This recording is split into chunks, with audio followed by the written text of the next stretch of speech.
Hi there, I'm Amy Hamilton with Hamilton Native Outpost. We're here at the Bullhead Catfish Pond this morning getting ready to move cattle into this field. This is a diverse native grassland, and a diverse native grassland has many plants growing in it, and we like to get plants from what we call 4 functional diversity groups. And these are cool season grasses, warm season grasses, wildflowers, and legumes. In a diverse native grassland, we might have up to 40, 50 species in it. It's mid-April here, and we're going to walk through this grassland looking at these different plants growing today to see how we are filling the solar collector. We've gotten to where we take a look at the land as a solar collector, and what we want to do is soak up as much sunshine as possible, and we want to show you how diverse natives do that best. Here we have a warm season grass from last year. The residue from it left.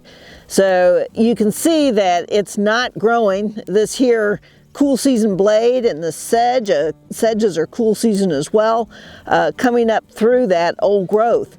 And in the background you see here the taller wild rye. So you can see this wild rye here on our Missouri forage and grassland stick is approaching about 12 inches high.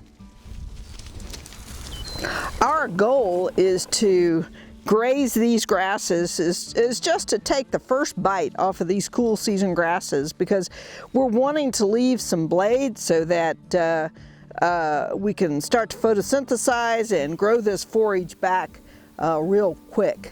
Here in the early spring, when the cool seasons are just beginning to grow, we find that moving quickly is a good technique to encourage regrowth of these cool season grasses. Here we have one of our wildflowers that's just starting to grow. This is an oxeye sunflower, and you can see its leaves are more horizontal. Again, trying to collect more sunlight. The wildflower leaves, many of them do have more horizontal leaves that and as the season progresses, these stems elongate, coming up to collect more sunlight in between, these grasses that tend to be a little bit more vertical in nature.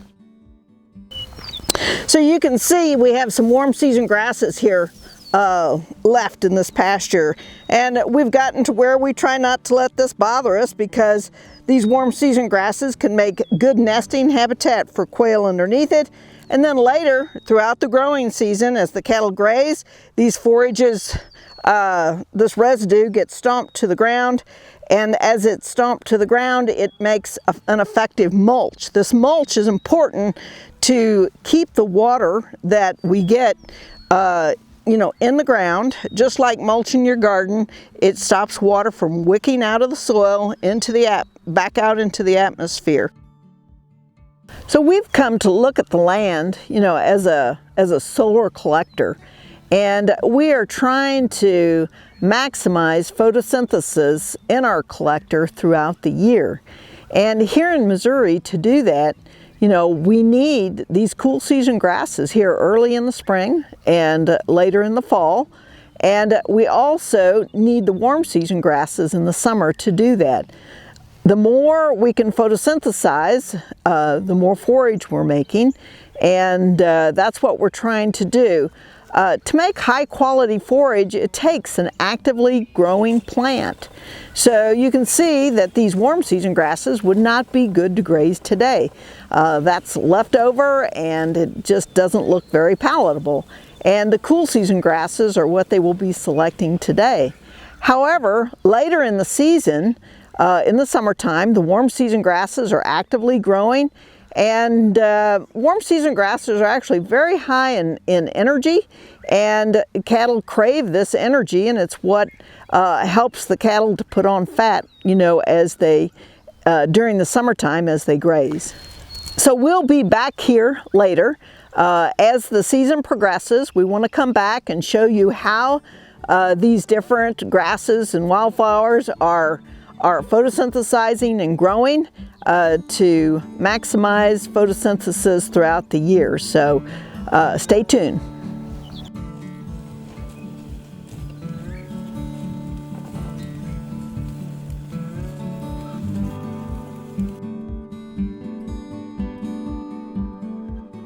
Hi, we're back here at the Bullhead Catfish Pond, and it's May 31st. It's been 42 days since we were here with the livestock when we took our last video. So we're going to be grazing this again here fairly soon, and you can see we have lots of palatable grass growing with very few seed heads on the grass. The main thing in our solar collector here is the wild rye's. We have several species of wild rye's. There's an early maturing rye and some here that mature later.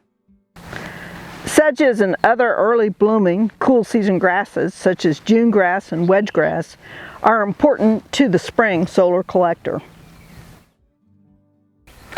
As we go into summer, the cool season grasses will begin to put their energy into seed production and be less palatable, whereas the warm season grasses are just taking off.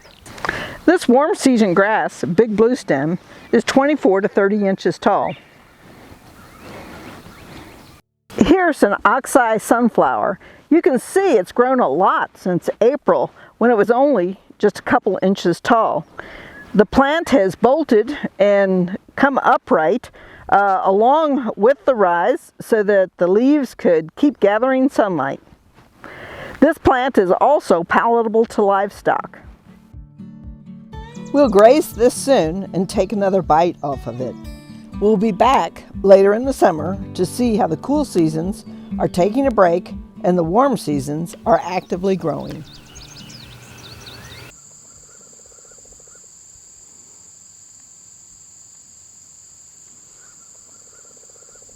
We're back here at our Diverse Native Grassland, and it's mid-August. We grazed this last on June 2nd, so this has had 69 days of rest. So let's get out in the field and take a closer look at what's going on in the grassland today. So as you look across the field, one of the first things that you see are these wild rye seed heads. This here is southeast wild rye. So this plant is dormant and will be ready to grow this fall when the temperatures cool down.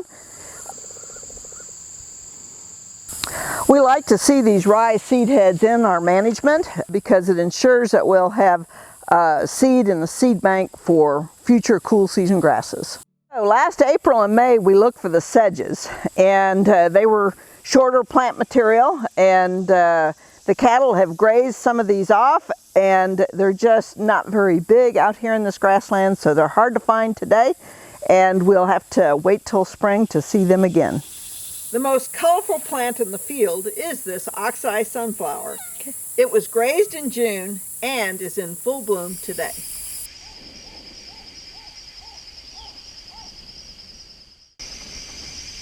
So as we look past these wild rye heads, we see that this grassland is far from dormant. We have a lot of green growing forage here, and we see that the big blue stem is just starting to throw up a seed head. So you can see here the big blue stem is 36 inches tall here before we're going to graze it here in August. The last time that we were here, the big blue stem was 24 inches tall in June, and then we grazed it down. We probably took about half of that growth in June, and it's now regrown to 36 inches. The two grazings earlier in the growing season have delayed the formation of the big blue stem seed heads. You can see that we have these seeds are in the boot, and they will be emerging soon. In the seed production unit nearby that hasn't been grazed, we'll see that the big blue stem is just a little bit further along. This delaying of maturity in the big blue stem, makes this grass a little bit more palatable today than if we hadn't grazed it. So it's extended the range of good palatability for this warm season grass. Indian grass is another species that we have growing out in this grassland. Indian grass is just a little bit further behind the big blue stem. It doesn't throw up a seed head quite as soon, so it maintains its palatability a little bit longer without grazing. Traditionally, July and August are hot and dry. This year we've had some small rains in the summer, but we really haven't had any appreciable rain. But in spite of that, these warm season grasses, are able to use that water efficiently. They're just more efficient in the photosynthesis process with water. So we've all seen the cool season grass growth chart, where the cool season grasses are growing early in the spring and then they dip in production, giving us this summer slump period. And the best thing to fill this summer slump period is with a green growing forage, such as these warm season grasses that we're looking at today. Since they're green and growing, they are the most palatable. We'll be bringing the cattle into this pasture soon, and we'll be back to check it out later.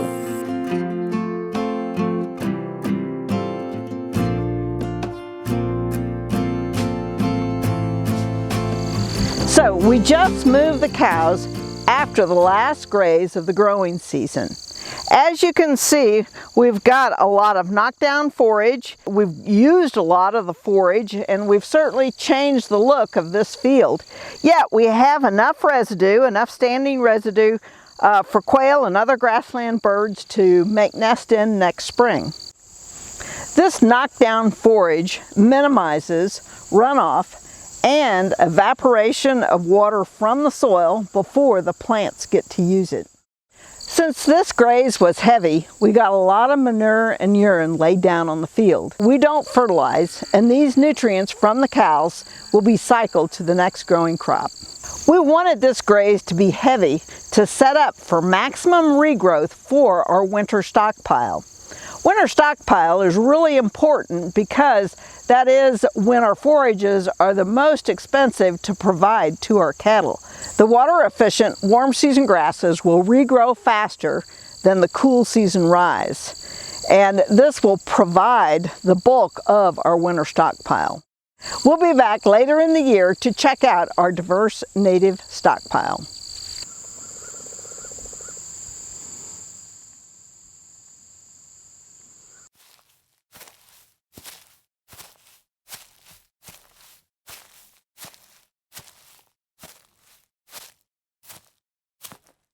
It's October 30th, and in spite of a sweet potato and tomato killing frost around the middle of October, the warm season grasses are now going dormant, turning the shades of fall. The warm season grasses were stimulated to regrow after the mid-August graze. Possibly a higher sugar content worked like antifreeze to keep them from going dormant, and it's almost November. We had a dry fall, and we were glad for the stemmy residue mulching the ground and holding the water in the soil for fall regrowth. You can see we regrew some warm season grasses for a valuable winter stockpile. We'll be back later in the winter to show how the native cool season growth adds to the warm season stockpile.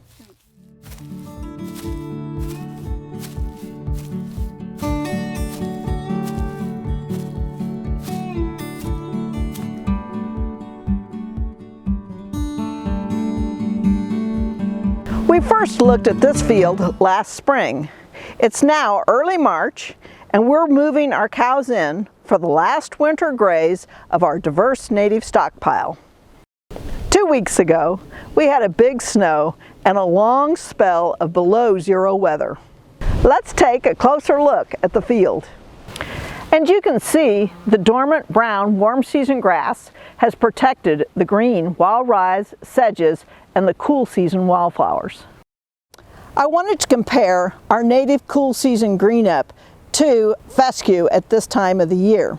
So here we are in a stockpile native fescue field. So the green up in this fescue stockpile is similar to what we have in our diverse native grassland. Cool season based pastures produce more forage than the herd can eat in the spring. Then this period is followed by a summer slump. Compare this to our diverse native grassland that also has early spring green up, but then it's followed by an actively growing plant throughout the summer. At this stage, the native cool season grasses are high in protein.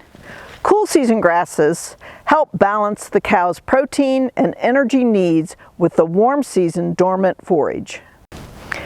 Our cows are contented. We see this as a maintenance diet for our cows that will begin calving here about April 10th.